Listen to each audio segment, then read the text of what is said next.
If you are in sales and marketing, you can actually consider to be a sales development representative, that is SDR, or you can be an appointment setter, or you can be a business development representative. If you're in marketing, you can do social media management, digital marketing. If you're in writing, you really love to write, and I know most of us really love to write because you send those WhatsApp messages and I see them.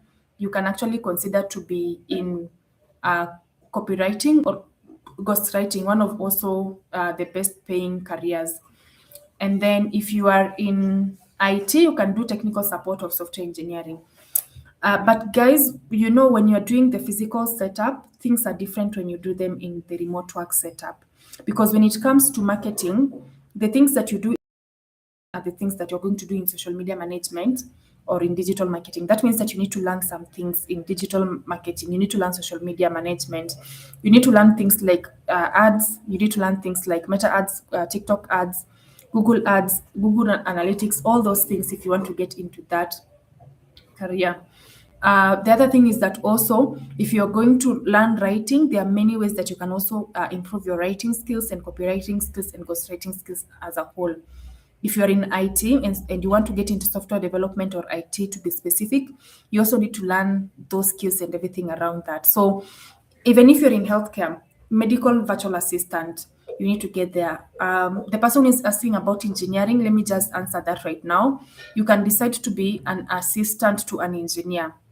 Think about that, because sometimes we really stick into our careers. Like, for example, you can be a lawyer, and what about if you get a chance to practice law outside Kenya, like the law in the UK or in the US and everything around that?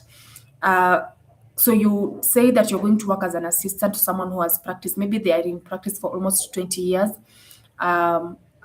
Maybe they're in practice for 15 years and they might be looking for an assistant to help them. And so you're going to do the administrative work of the place, or the administrative work that is required in this career.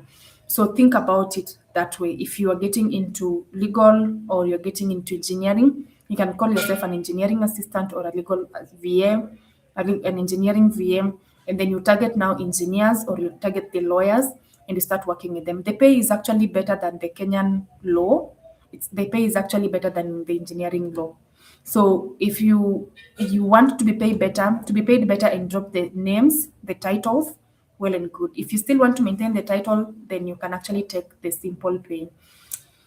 So your first task is to choose one primary role plus one backup from the list.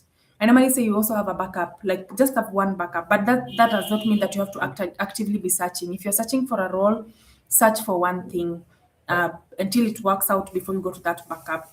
So this is where your roadmap begins. Actually, the roadmap of everything begins. Don't just say I want a remote job. Say I want to be a remote executive assistant, or I want to be a remote legal assistant. Executive, you're going to work with CEOs. A remote medical virtual assistant, or a remote digital marketer, a remote social media. Like, change the language. Number two, we are behind time.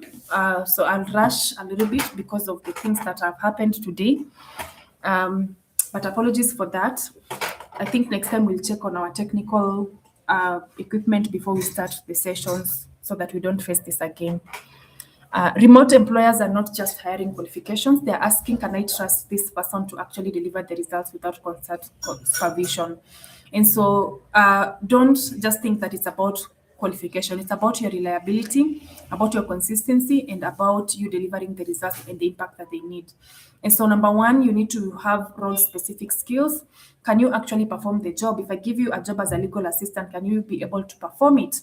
As a data entry specialist, are you able to do that job, or you just want to be a data entry specialist? Kwanza, you data entry specialists, some of you just think they just need to apply for the job and they'll figure it out. Can you actually perform the job? If not, can you go and learn how to do that job before you start applications? Number two, communication. Can you communicate clearly in writing and in meetings? Because this is not a physical setup that you'll walk into someone's office and say, I've come and there's an email that I sent you and you haven't seen. No, this are all online, either with Slack, email, and everything around that. And then, are you reliable? Can you meet the deadlines, or will you be missing deadlines every time? And I have many stories of Kenyans that have tried to connect with jobs and they still fail me every time because of their reliability. They always have excuses. So don't be one of them. Don't be one of them. Please be reliable and very consistent. Number four, do you have the digital confidence? Can you learn and use these online tools that you hear about? Are you able to use Canva? What about ChatGPT? What about Cloud that has now just been launched? All right. I recently mentioned a tool in one of the sessions that I had this week, and I mentioned a tool like Higgsfield, and people for. Are you able to actually be and learn what that tool is for and what they use for? I know some of you are asking the same. Mixfield is actually used to just create videos. It's an AI tool. You can go and learn more about it. You don't have the time to dig deeper through it. Number five, are you able to problem solve? Ama, you are a problem creator. Some of you are creating problems in the company. I mean, you are working for your employer, but they have to always figure out a backup plan because you are very unreliable. You are creating problems instead of solving them. So, are you a problem solver? Are you someone who can pick up a problem very fast and be able just to solve it? Can you figure things out independently? And then, number six, can you demonstrate what you've accomplished? That is through your results. All right. So, remote work requires a lot of trust. A lot of trust. For someone to hire you from US to do for them their job, to on their behalf and manage their emails on their behalf requires a lot of trust. So your CV, your LinkedIn profile, and interview should prove that you can be trusted and you can work independently and you can deliver to be indicated on your CV and your LinkedIn when you're presenting this. Step number three, kit. If you want to get into remote work, this is all right. So we started with step number one, which was to build, take you back a little bit, to choose a clear remote path, and then building on your skills, apart from just the skills that you have. And then number three is that to build your remote work toolkit. You don't need to learn 50 tools at once. I know some of you have heard about Higgsfield, Canva today, ChatGPT. You've noted them down, and then you're going to sit down and start learning all of them. No, please say today I'm going to learn communications tools, and so you're going to learn Slack. You're going to learn Microsoft and Zoom. Are you able to present? Millennials. Let me speak to millennials in the room. You see, I meet millennials and they tell me at we understand these technical tools very well. Guy, millennials, and because I've also coached people above 60. Those of you who are 40 years and above, millennials are supposed to be 35 years and above. Those ones, please, please, please go and learn these tools. If you want to get into remote work, you don't have any option, but you have to go back and learn those tools. Learn the Microsoft Teams, to present, how to upload a document. Kwanza uploading a document on Google Drive. That is the biggest issue that I'm having with people. And it's the simplest task. What about product workspace? The Microsoft Office. Are you and then what about project management tools? Because even if you're getting into legal assistant, you're getting into engineering assistant, the the project management tools are very important because you'll be dealing with clients' projects. So the client will tell you we're managing this project on Asana, on Trello, on ClickUp, on Monday.com. Can you go and learn them? CRM tools like HubSpot and Salesforce. All right. What about Zendex? Go and learn them. Scheduling tools, Calendly. Most of you don't know how to use Calendly. I really suffer a lot with people because I use Calendly. And someone will book a calendar meeting. They get an email. They will assume that email and still come back and ask you for the link. All right. Or sometimes they miss a meeting and then they tell you see the link. Yet once you book using Calendly, immediately you receive a link on your email and you're supposed to schedule that meeting on your email. So are you able to learn that? And then there is AI. I've just written ChatGPT, but there are a lot of AI tools that you can be able to learn. But you can start with simple ChatGPT. Are you able to prompt ChatGPT and get the slides that you need to get, or get the flyer that you need to get the photo that you need to get? All right. So don't simply list that you're proficient in Asana. Instead, describe what you did. What were you able to do? This is now on your CV. If you are able to manage 12 calendar in Asana across 3-person team, that is what you're supposed to write. Include the numbers. As you can see the numbers, and you can see the impact that he had, what they did. All right. If you're a beginner and I've never worked with these tools, how do I do this? I normally say that you create a mock project. How do you create it? Go on ChatGPT. Tell I'm saying this, just go and speak. Right now, even ChatGPT has a voice button where you can speak to it and get the results that you need. Tell it to you are a virtual assistant or a customer support, and you would want to work on projects as if you're working on a client's project. All right. Tell it to give you some mock-up projects on what you can be doing in the next 1 month. You're going to work maybe 3 months internship, and ChatGPT is going to give you a detail on what to do on day one up until day 90. If you give it that prompt, it is going to give you a mock project. So every day you can log in and be able just to do the thing that is it. You can also, if you are a beginner project, assign tasks and then create deadlines and then write a status using these platforms. So, for example, if you're going to use Trello, you can actually decide to use the free version of it, create a mockup project, upload it on Trello, and then assign tasks on that Trello, and then create deadlines using that platform, and then write status updates. Learn how to use that platform as time goes. All right. Learn, practice, and demonstrate every time. It beats everything. How do you find legitimate jobs? Don't depend on one website. Sorry. It depends on the websites, number one, but don't depend on one website. All right. So there are general job platforms. I did a whole detailed YouTube video on the general platforms last week. You can go and check that out. But let me just continue speaking about it. General platforms are like LinkedIn, Indeed, and Glassdoor. And then there are remote specific platforms like We Work Remotely, Remote.co, Remotive, Remote OK, and Just Remote. Inclusively, Remote is. And then those of you who want to work with startups, it's very easy to get into if you're a beginner or you want to gain your skills. You can actually contact a founder on Wellfound or Y Combinator, and you can work with a startup. If you are someone who is into freelancing, you don't want a full-time job, Upwork is a good place for you. And our next free webinar next Upwork expert who is going to teach us on how you can be able to send on Upwork. You can check out the flyer will be out soon, plus the details. It will be free actually from one of my networks on LinkedIn, who is an expert in Upwork, so you can learn from her.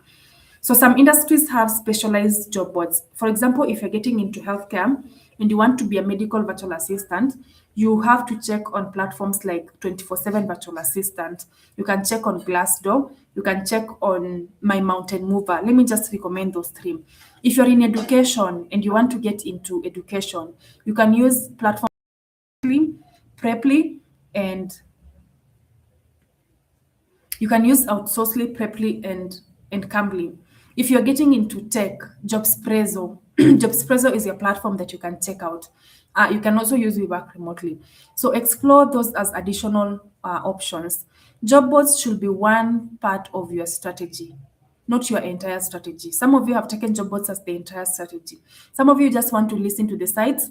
Now I end them. They don't even want to listen about the CV, the LinkedIn, and everything around that, because you've made the job boards like the entire strategy. It won't work. So how do you spot red flags when it comes to remote work? Because also there are many red flags when it comes to remote work. The first thing is that you need to be very suspicious if you are being asked to pay money for getting hired. This is very different from someone who is coaching you. If someone puts down their time, guys, and they say they're going to help you with their CV, they're going to help you with your LinkedIn, they're going to help you with how to apply and the job strategy, that one you can pay. But if someone tells you that for you to get hired for this role, for you to get this job, you have to pay money, you are being scammed.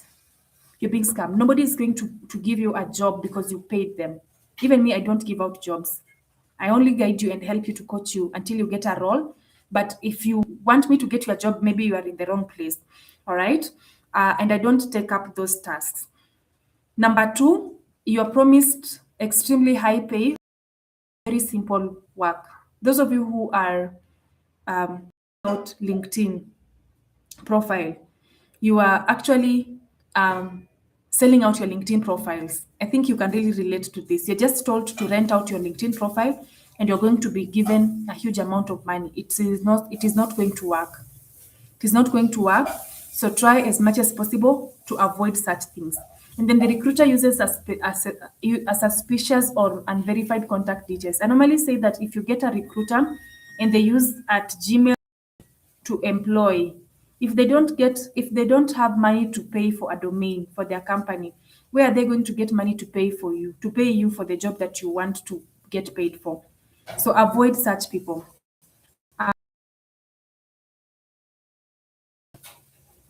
And then proper interview process. You see, you get into a role, you apply, and then you're told just continue. I think this happened with uh, a role recently called ICA that I was doing a series about on TikTok. That people didn't go for interview, but they were told, "Congratulations, you've gotten into a job that they needed to get into." Please, don't pick on that. The other thing is that you are asked for sensitive financial or personal information too early. I get most of my clients on LinkedIn, guys, and LinkedIn has really drawn me to quite a huge number of people.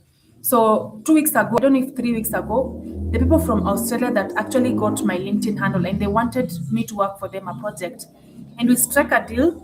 But this is what was for me. You pay me before I start doing the project. My work to policy, because I've already built the how I want to work with people. And so I normally say you pay uh, a certain amount, that is 70%, before I work for you on the project. And so I did that with one of them, and actually it's not one of them.